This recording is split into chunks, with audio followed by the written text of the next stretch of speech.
నమస్కారం, నేను మీ షణ్ముఖ్. ఈరోజు మన ముందర political analyst and senior journalist Satyamurthy గారు ఉన్నారు. నమస్కారం సార్. నమస్కారం అండి. రాష్ట్ర ఆర్థిక శాఖ మంత్రి బుగ్గన రాజేంద్రనాథ్ రెడ్డి గారు బడ్జెట్ ప్రసంగంలో మాట్లాడుతూ సుపరిపాలన ఆంధ్ర అని మాట్లాడారు. సో మరి రాష్ట్రంలో సుపరిపాలన ఆంధ్ర అనేది పరిస్థితి ఉంది అంటారా? అదేవిధంగా సుపరిపాలన అంటే ఏంటి ఒకసారి మా రాష్ట్ర ప్రజలకు తెలియజేయండి సత్యమూర్తి సార్. ఇప్పుడు సుపరిపాలన అంటే గుడ్ గవర్నెన్స్, అంటే పరిపాలన మంచిగా చేస్తున్నాము అని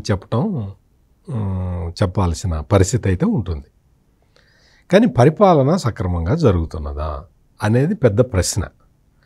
ఇప్పుడు చాలా రాష్ట్రాలు అప్పులు చేస్తాయి, కేంద్రం కూడా అప్పులు చేస్తుంది.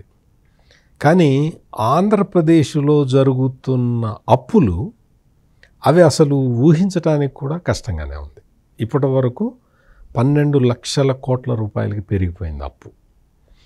ఈ అప్పు పెరగటం అనేది సహజం, ఎక్కడైనా కానీ అప్పు పెరుగుతుంది, కేంద్రానికి కూడా పెరుగుతూనే ఉంది. కానీ తీసుకొచ్చిన అప్పుని ఏం చేయాలి అంటే మౌలిక సదుపాయాల అభివృద్ధికి ఖర్చు పెట్టాలి కొంత పర్సంటేజ్. ఆ పర్సంటేజ్ ఖర్చు పెడితే ఏమవుతుంది అంటే ఇన్ఫ్రాస్ట్రక్చర్ డెవలప్ అవుతుంది. ఆ ఇన్ఫ్రాస్ట్రక్చరు రాష్ట్ర అభివృద్ధికి గుర్తు. దానికి పెట్టే ఖర్చుని మూలధన వ్యయం అంటారు.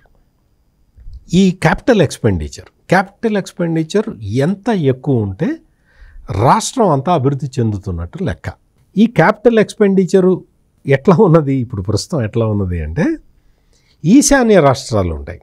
ఈశాన్య రాష్ట్రాల కన్నా తక్కువ క్యాపిటల్ ఎక్స్పెండిచర్ పెడుతున్న రాష్ట్రం ఆంధ్రప్రదేశ్. Okay sir. అందువల్ల అంటే క్యాపిటల్ ఎక్స్పెండిచర్ లేదు, చాలా తక్కువ. ఇది రాష్ట్ర అభివృద్ధికి అంటే నెగటివ్ అభివృద్ధికి చిహ్నం. ఇది ఒక ఆస్పెక్టు. అంటే ఇది ఫైనాన్స్కి సంబంధించింది. శాంతి భద్రతలకు సంబంధించి మనం చూస్తూ ఉన్నాం. ప్రతి నిత్యం ఎక్కడొక్కడ ఆడవాళ్ళ మీద అఘాయిత్యాలు, లేకపోతే మర్డర్లు, లేకపోతే ఫ్రాక్షన్ రాజకీయాలు, లేకపోతే దొమ్మీలు, లేకపోతే పోలీసులే వచ్చి రాజకీయ ప్రత్యర్థుల్ని అణచివేయటం, ఈ తరహా కార్యక్రమాలు ఎక్కువ జరుగుతూ ఉన్నాయి. ఇది అంతా కూడా రాష్ట్ర ప్రగతి మీద ఇంపాక్ట్ చూపిస్తుంది. అంటే శాంతి భద్రతల కంట్రోల్లో ఉంటేనే రాష్ట్ర ప్రగతి సాధ్యమవుతుంది. సంక్షేమ పాలన, సురాజ్యం అందించాలి అంటే శాంతి భద్రతలు అదుపులో ఉండాలి. కానీ ఆంధ్రప్రదేశ్లో అది కనపట్టలేదు. 2 శాంతి భద్రతలు అయిపోయింది. 3 పారిశ్రామిక అభివృద్ధి, అంటే కొత్త పరిశ్రమలు రావాలి. వచ్చిన తర్వాత రాష్ట్ర ప్రొడక్టివిటీ పెరగాలి. ఇది పెరగాలి అంటే కొత్త పరిశ్రమలు వచ్చిన తర్వాత ఆ కొత్త పరిశ్రమల్లో ఎక్కువ మందికి ఉపాధి రావాలి, ఎంప్లాయ్మెంట్ జనరేషన్. ఈ ఎంప్లాయ్మెంట్ జనరేషన్ వచ్చిన తర్వాత వాళ్ళ ఉత్పాదకత పెరిగిన తర్వాత దాని నుంచి రాష్ట్రానికి ఆదాయం వస్తుంది. అంటే ఇది పరిశ్రమల ఫ్రంట్కి సంబంధించి. ఇదే కాకుండా మీకు మామూలుగా మిగిలిన అన్ని విషయాలు చూస్తే ప్రభుత్వానికి ఆదాయ మార్గాలు రావాలి. ఎప్పుడైనా సరే కేంద్రం ఇచ్చే డబ్బులే, అంటే డెవల్యూషన్ ఆఫ్ ట్యాక్సెస్ అంటారు, అంటే పన్నుల్లో వాటాను కేంద్ర ప్రభుత్వం ఎవరు అడిగినా అడగకపోయినా ఇస్తుంది. కానీ రాష్ట్ర ప్రభుత్వం కూడా కొంత ఆదాయాన్ని జనరేట్ చేసుకోవాలి. అటువంటి ఆదాయం జనరేషను ఆంధ్రప్రదేశ్లో 0 ఉన్నది. ఈ విధంగా అన్ని ఫ్రంట్లో, మీకు ఇప్పటికి చాలా ఫ్రంట్స్ చెప్పాను, అన్ని ఫ్రంట్ల్లో కూడా జగన్మోహన్ రెడ్డి ప్రభుత్వం వెనకబడే ఉన్నది. మరి సుపరిపాలన అంటాడేంటి? అదే చాలామందికి అర్థం కావట్లేదు. సుపరిపాలన అంటే ఏంటి అని ఆయన చెప్పింది ఏంటి అంటే పాలనా వికేంద్రీకరణ అని ఫస్ట్ పదమే అది వాడాడు. పాలనా వికేంద్రీకరణ అంటే ఏంటి అంటే అధికారాలని అందరికీ పంచిపెట్టడం. ఆంధ్రప్రదేశ్ రాష్ట్రంలో 5 ఉప ముఖ్యమంత్రులు ఉన్నారు. వాళ్ళ పేర్లు మిమ్మల్ని అడిగితే చెప్పగలుగుతారా? మీకే కాదు, ఆ ఉప ముఖ్యమంత్రులను అడిగినా వాళ్ళు కూడా చెప్పలేరు, వాళ్ళకే గుర్తులేదు. ఇంకా అధికార వికేంద్రీకరణ మొదటి స్టెప్లోనే విఫలమైంది. అంటే 5 ఉప ముఖ్యమంత్రులు, వాళ్ళకి బాధ్యతలు, వాళ్ళ నిర్ణయాలు తీసుకోవటం, వాళ్ళ నిర్ణయాల కింద వరకు అవి పర్క్యులేట్ కావటం, ఇక్కడి నుంచి సంక్షేమ ఫలాలు, అభివృద్ధి ఫలాల్లో రావటం, ఇది జరగాలి. ఉప ముఖ్యమంత్రులకే దిక్కు లేకపోతే ఇంకా మంత్రుల సంగతి ఏంటి? క్యాబినెట్లో సగం మంది మంత్రులు ముఖ్యమంత్రిని కలిసే అవకాశమే ఉండదు. ఒకళ్ళు ఇద్దరు మంత్రులు తప్ప ఎవరూ కూడా రెగ్యులర్గా సీఎంని కలిసే అవకాశమే లేదు. ఎమ్మెల్యేలు 151 మంది ఇతర పార్టీల నుంచి వచ్చి చేరిన వాళ్ళు ఒక 6గురిని కలుపుకుంటే మొత్తం 156 157 మంది ఉన్నారు.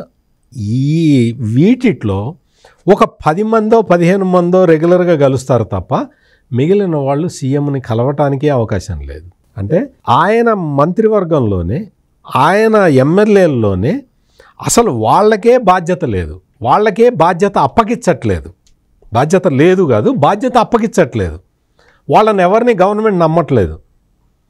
ఇంకా కింద దాకా ఎట్లా పోతుంది? అధికార వికేంద్రీకరణ పోవట్లేదు. గ్రామాల్లో సర్పంచులు, ఇంకా మీ రాష్ట్ర మంత్రివర్గము రాష్ట్ర ఎమ్మెల్యేల కథ అట్లా ఉంచుదాం. కిందకు వస్తే సర్పంచులకి నిధులు డైరెక్ట్గా కేంద్ర ప్రభుత్వం ఇస్తుంది, డైరెక్ట్గా వాళ్ళ అకౌంట్లో పడతాయి.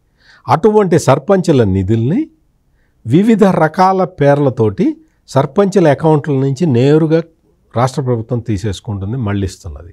అవును సార్, వాస్తవం. సర్పంచులకి వాళ్ళకి నిధులు లేవు, అధికారాలు లేవు, వాళ్ళు ఏమీ చేయటానికి వీలు లేదు, ఏమీ చేయటానికి వాళ్ళకి అవకాశమే కనపట్టలేదు. అధికార వికేంద్రీకరణ అంటే ముఖ్యమంత్రి దగ్గర నుంచి సర్పంచ్ వరకు ఎవరి బాధ్యత వాళ్ళు సక్రమంగా నిర్వర్తించటం అధికార వికేంద్రీకరణ. అంతేకాని నువ్వు ఒక్కడివే అంతా సర్వాధికారాలు నీ చేతిలో పెట్టుకొని నువ్వే పెత్తనం చేస్తూ నీ కనుసైగల్లోనే పోలీసు అధికారుల దగ్గర నుంచి జిల్లా కలెక్టర్ల దగ్గర నుంచి రాజకీయ నాయకులు అందరూ కూడా నీ కనుసన్నల్లో ఉన్నప్పుడు అది అధికార వికేంద్రీకరణ ఎలా అవుతుంది? అదేవిధంగా 3 క్యాపిటల్స్ అని చెప్పి అధికార వికేంద్రీకరణ అంటున్నాం. 3 క్యాపిటల్స్ కాదు, 30 క్యాపిటల్స్ పెట్టిన ఎవరికైనా అధికారాలు ఉంటే కదా దానివల్ల ఉపయోగం. అందువల్ల అటువంటి పరిస్థితి లేదు. మొదట చెప్పిన పదమే తప్పు. అదేవిధంగా గడప వద్దకే ప్రభుత్వం అంటే ఏంటో చూసామని చెప్తున్నాడు. గడప వద్దకి ప్రభుత్వం అంటే ఏంటి? అసలు గడప దాకా వెళ్ళటానికి నీకు రోడ్డే లేదు కదా. ఇటువంటి పరిస్థితులు ఆంధ్రప్రదేశ్లో ఉన్నాయి. గడప వద్దకే ప్రభుత్వం అంటే వీళ్ళ ఉద్దేశం ఏంటంటే రేషన్ తీసుకెళ్ళి ఇంటికి అందించటం. ఎక్కడన్నా అందిస్తున్నారా? ఆ పథకం కూడా అంటే వీళ్ళు ఎంతో ప్రయారిటీ మీద తీసుకున్న పథకం కూడా ఫెయిల్ అయింది. అందువల్ల ఈ సుపరిపాలనలో వాళ్ళు చెప్పిన పాయింట్లే తప్పు. గ్రామ స్థాయి నుంచి పటిష్టం చేస్తున్నాం అంటున్నారు. ఏం పటిష్టం చేస్తున్నారు? సర్పంచ్కి అధికారాలు లేవు, డబ్బులు లేవు, ఏమీ లేవు. నీకు ఎవరికి ఉన్నాయి? వాలంటీర్లకు మాత్రమే ఉన్నాయి. వాలంటీర్లకు కూడా ఎంతవరకు? వాళ్ళు బానిస కింద ఒక బానిస. వాళ్ళు ఎంతవరకు చేయాలో అంతవరకే, వాళ్ళు డిసైడ్ చేయలేరు. వాళ్ళు వెళ్ళి ఎమ్మెల్యేకి చెప్పాలి, ఆ ఎమ్మెల్యే వెళ్ళి ఇంకొకళ్ళది చెప్పాలి, ఇంకోళ్ళు వెళ్ళి ఇంకోళ్ళది చెప్పాలి. అంతే తప్ప బానిసలకు ఒక బానిస తప్ప అక్కడ ఏ వ్యవస్థ కూడా ఇండిపెండెంట్గా పనిచేసే అవకాశం లేదు. ఇదే విధంగా జిల్లాలు పోలీస్ అధికారుల గురించి చెప్పారు. పోలీస్ అధికారులు వాళ్ళందరూ కూడా రాజకీయ పార్టీ కార్యకర్తల్లాగానే పనిచేస్తున్నారు. వైఎస్ఆర్ కాంగ్రెస్ పార్టీ వాళ్ళు ఎమ్మెల్యేలు ఎంపీలు ఏం చెప్తే అదే చేస్తున్నారు. మరి అక్కడ కూడా అదే ఉంది.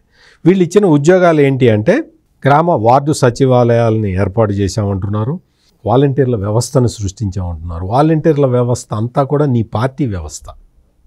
వాళ్ళందరూ నీ పార్టీ కోసం పనిచేస్తున్నారు. నువ్వు ప్రతి నెల ప్రభుత్వానికి వచ్చే ఆదాయం నుంచి, ప్రజలు కట్టే పన్నుల నుంచి వాళ్ళకి జీతాలు చెల్లించి వాళ్ళతోటి నువ్వేం చేయిస్తున్నావు అంటే నీ పార్టీ పని చేయించుకుంటున్నావు. వాళ్ళతోటి అక్రమంగా డేటా కలెక్షన్ చేయిస్తున్నావు. ఆ డేటాను తీసుకొని వచ్చే ఎన్నికల్లో ఎట్లా లాభపడాలా అని ప్లాన్ చేస్తున్నావు. అంతే తప్ప వాలంటీర్ల వ్యవస్థ వల్ల ఎటువంటి గుణాత్మకమైన మార్పు లేదు సమాజంలో. ఈ వాలంటీర్లందరూ కూడా ఒక నిఘా వ్యవస్థ.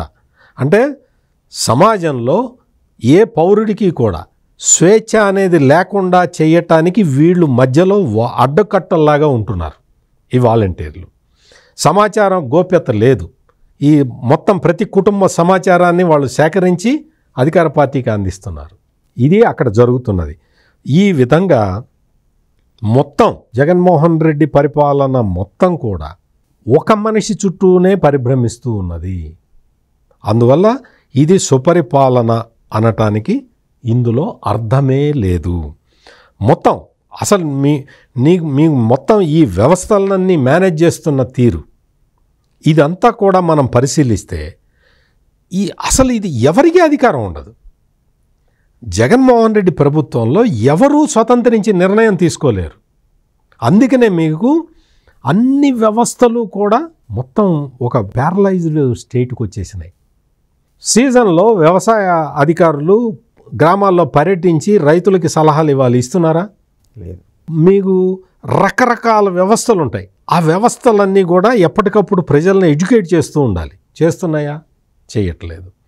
వాళ్ళు అసలు చాలా సగం డిపార్ట్మెంట్లో అయితే ఉద్యోగస్తులు ఉన్నారా లేదో కూడా అర్థం కావట్లేదు. ఈ విధమైన పరిస్థితులు ఆంధ్రప్రదేశ్లో నెలకొన్నందున అక్కడ అసలు పరిపాలన అనే అంశమే లేదు. ఇంకా సుపరిపాలన సంగతి తర్వాత. ఈ విధంగా అసలు బడ్జెట్లో వాళ్ళు చెప్పటం సుపరిపాలన ఆంధ్ర అని చెప్పటమే ఇది చాలా తప్పు. అసలు పరిపాలన లేకపోతే ఇంకా సుపరిపాలన ఎక్కడి నుంచి వస్తుంది? మరైతే ఈరోజు మనకు రాష్ట్రంలో సుపరిపాలన ఉందా లేదా అనే విషయం గురించి మనకు చాలా బాగా వివరించారు. మరొక అంశంతో మళ్ళీ కలుద్దాం. నమస్కారం.